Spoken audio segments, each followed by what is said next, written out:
This experiment will further explain how ice forms on airplanes and why it is so important to de-ice an airplane. First, you need a bottle of water. You need to put this bottle of water in the freezer for 2 hours. 2 hours later.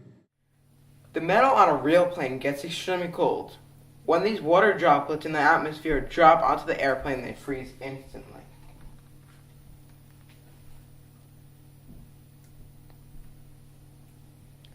These droplets on the airplane would freeze instantly. This is because they're super cooled.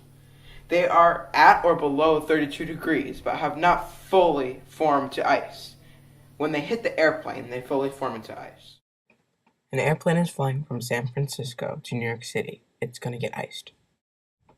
In the atmosphere, water droplets can achieve a supercooled state.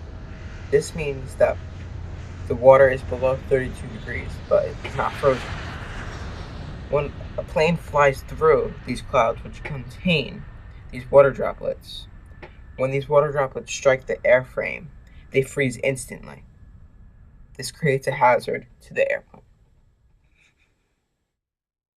When a plane goes through a storm, this could create a buildup of ice and snow, which creates big hazards for the plane.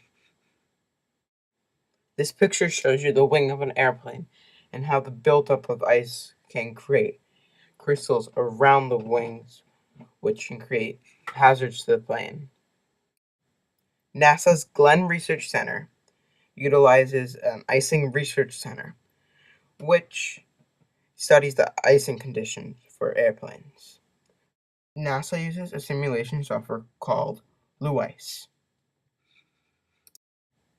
The virtual simulation software simulates an environment for determining where the water droplets are and where they would strike the airfoil in flight. By using LEWICE, there will still be ice on the plane. This is why de-icing a plane becomes very important with public safety. They de-ice the plane by using a machine that sprays chemicals and water to take the ice off and to prevent ice from coming. The ice can affect the aerodynamics of the aircraft. It is not only NASA that uses LEWICE. They partnership LEWICE to other companies that use it on a daily basis. American Kestrel uses LEWICE, but enhanced it, making LEWINT. LEWINT has an enhanced user interface. They use this with wind tunnels and flight tests to determine different kinds of shapes the ice will form so that they could build their plane. This picture shows the ice shape that was predicted using the software LEWICE. This would be the shape of ice forming on an aircraft. LEWICE deserves national recognition for monitoring where the water droplets will strike the airfoil.